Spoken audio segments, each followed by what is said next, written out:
Hello students, welcome to KTC. देखिए, इससे पहले वाली क्लास में हमने कुछ एमसीक्यूज किए थे जो कि आपके सीबीएसई ने जो सैम्पल पेपर प्रोवाइड किया है फॉर 2025 है ना, उसके कुछ हमने एमसीक्यूज किए थे जो कि आपके एग्जाम के लिए बहुत ज्यादा इंपॉर्टेंट है। ओके, आज हम उसका सेक्शन बी देख रहे हैं ना, क्योंकि क्वेश्चन जो है section A, section B, section C and section D, इन 4 सेक्शंस में आपके आते हैं। तो हमारा जो इससे पहले वाला जो हमने देखा था वो सेक्शन ए था, दैट इज योर एमसीक्यू।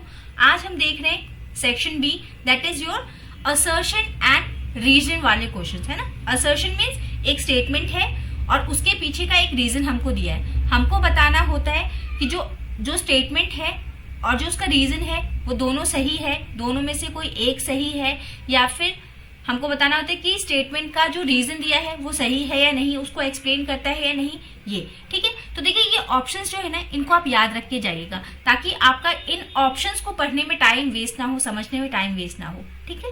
तो ये काम हम घर पे ही कर लेंगे। देखिए, जैसे कि फर्स्ट ऑप्शन क्या कहेगा आपसे, ऑप्शन ए जो है आपका कहते हैं कि both A and R true and R is the correct explanation of A. दोनों स्टेटमेंट हमारे सही होंगे और आर जो होगा वो इसका सही एक्सप्लेनेशन होगा, ठीक है। दूसरा कहता है कि दोनों ट्रू हैं लेकिन आर जो है वो करेक्ट एक्सप्लेनेशन नहीं है ना, मतलब स्टेटमेंट को सही से एक्सप्लेन नहीं कर रहा है, करेक्ट नहीं है। दूसरा कहेगा, ऑप्शन नंबर सी कहेगा कि A is true but R is false. A true होगा, आर फॉल्स होगा। और last option is A is false but R is true. Okay, ये 4 ऑप्शंस आपके पास होंगे। तो ये 4 ऑप्शंस हमारे पास रहेंगे। ओके, अब देखिए फर्स्ट क्वेश्चन जो है हमारे पास, फर्स्ट क्वेश्चन कहता है कि the cells of tapeworm the cells of tapeworm have more than one nucleus. Okay, this is correct कि इसके पास क्या होता है, more than one nucleus होता है। Okay, this assertion is correct. They undergo meiosis without cytokinesis. What is cytokinesis? Cell division, है ना। तो क्या है, कह रहे हैं कि इसके पास मोर देन 1 न्यूक्लियस होता है, जो कि बात सही है कि हाँ इसके पास मोर देन 1 न्यूक्लियस होता है। और कह रहे हैं कि ये मियोसिस करते हैं without cytokinesis. This is not possible, ये नहीं हो सकता। ओके, तो यहाँ पे हमारे पास क्या आ गया कि assertion is are true but reason is not correct. Reason false है, ये ट्रू है, ये फॉल्स है। तो ये ऑप्शन हमको कहाँ मिल रहा है, ऑप्शन नंबर सी कि assertion is true but reason is false. Okay, चलिए coming to the next question, question number 12। Question number 12 आपसे कहता है कि deoxyribonucleoside triphosphates serves dual purpose. ठीक है, ये हमको 2 पर्पस देते हैं, इनका डुअल पर्पस होता है। This is a correct statement. Again ये भी है, क्या है, सही है कि यहाँ इसका क्या है, 2 पर्पस होता है। They act as a proofreader and provide energy.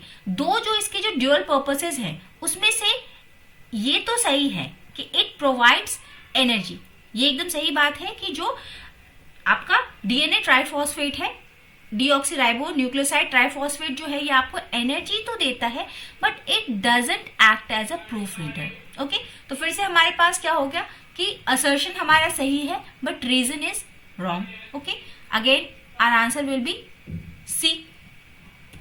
Next question number 13 कह रहा है, असर्शन आपका रीड करता है कि अ floating cover placed over the slurry in a biogas plant keeps on rising, है ना। एक फ्लोटिंग कवर होता है, जो बायोगैस प्लांट है ना आपका, उस पे एक फ्लोटिंग कवर होता है जो क्या है मतलब हमेशा फ्लोट करता रहता है। ओके, तो ये बात सही है कि उस पे एक कवर होता है जो कि हमेशा उस स्लरी के ऊपर एक जो पेस्ट हमने बनाया होता है आपका काउडंग वगैरह का, बायोगैस को बनाने के लिए जो भी हमने मटेरियल लिया है उसके ऊपर एक कवर होता है, उस स्लरी पेस्ट जैसा होता है, उसके ऊपर हम एक कवर रखते हैं जो कि फ्लोटिंग रहता है, फ्लोट करता रहता है। ठीक, अब उसका रीजन क्या बता रहा है, द रीजन इज कि this cover keeps on rising due to the gas produce in the tank by the microbial activities, है ना। हमको पता है कि इसके अंदर क्या है कि माइक्रोबियल एक्टिविटीज होती है, यहाँ पे एनारोबिक रेस्पिरेशन होता है, जो बैक्टीरियाज हैं जो भी उसमें प्रेजेंट है वो विदाउट प्रेजेंस ऑफ ऑक्सीजन आपका क्या है, ब्रेक डाउन करते हैं। तो यहाँ पे क्या है कि उसमें गैस प्रोड्यूस होता है ना। अगर वो in the absence of oxygen अगर रेस्पिरेशन करेंगे तो वहां पे क्या है, आपका गैस प्रोड्यूस होता है, that is your methane gas. तो उसकी वजह से ये जो कवर है ये फ्लोट करता रहता है। तो yes, both the statements are cover कि बायोगैस प्लांट में जो कवर रखा होता है वो हमेशा फ्लोट कर रहा होता है, स्लरी के ऊपर जो रखा हुआ होता है। और वो फ्लोट क्यों करता रहता है, क्योंकि उस कवर के नीचे जो है गैस जो है वो प्रोड्यूस हो रहा होता है। माइक्रोबियल एक्टिविटी की वजह से जो बैक्टीरिया जो एनारोबिक रेस्पिरेशन कर रहे हैं वहां पे, उसकी वजह से जो गैस प्रोड्यूस होता है वो क्या करता है, उस पर प्रेशर डालेगा कवर पे, है ना, तो वो फ्लोट करेगा। तो इस हिसाब से दोनों ही सही है और R is the correct explanation of A. तो ये हमको कहां पे मिलता है, A and R both are true and R is the correct explanation of A. तो here our answer will be A.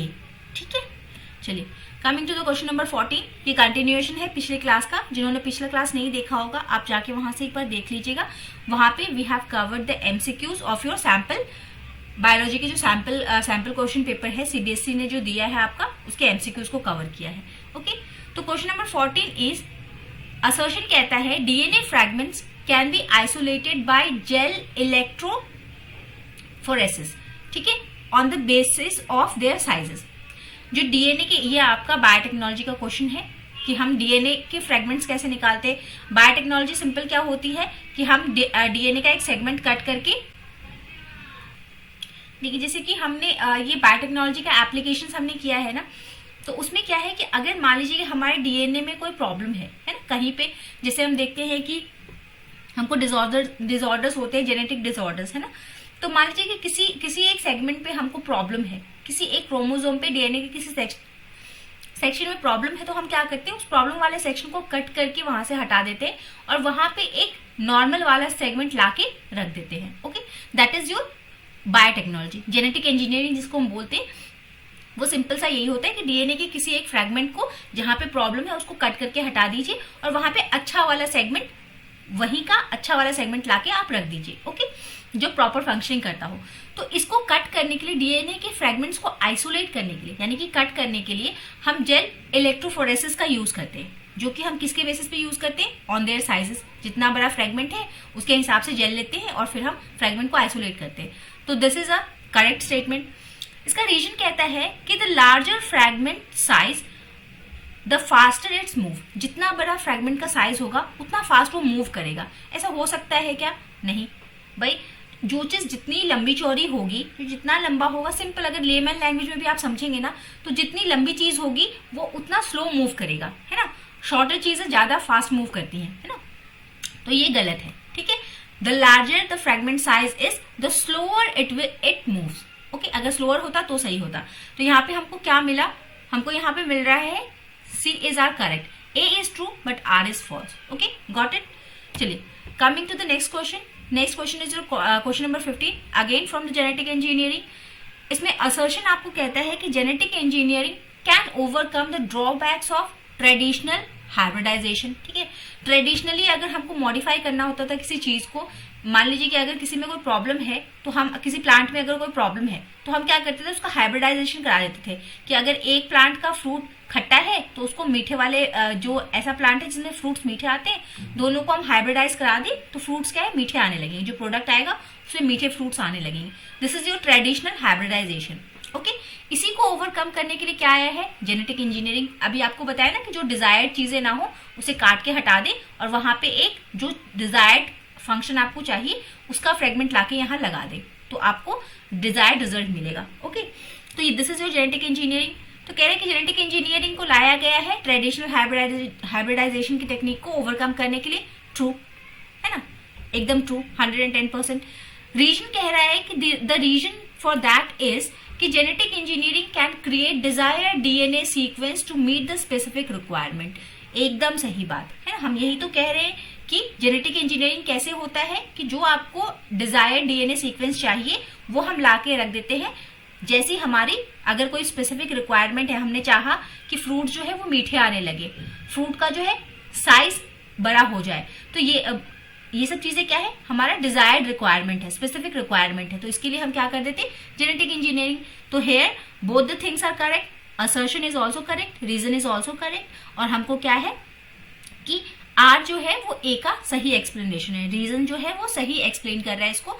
तो answer is both A and R are correct and R is the correct explanation of A. ठीक है, तो these are your reason and assertion type question from the sample question paper. ठीक है, जरूर से इन sections को कीजिए. देखिए आपने यहाँ पे देखा होगा कि डीएनए वाला जो चैप्टर्स है आपके, again this chapters are very important, very much important. Application of your biotechnology, ठीक है, इवोल्यूशन, ये सारे जो चैप्टर्स है आपके बहुत इंपॉर्टेंट है. तो प्लीज डू रिवाइज दम मल्टीपल टाइम्स. ठीक है, हमने इनके नोट्स भी दिए हुए, इस पे क्लासेस भी हैं. Please go through these videos and if you have any doubt, any query, please do comment in the comment box. Okay, I will be happy to help you out. Thank you everyone. Have a wonderful exams ahead and a career.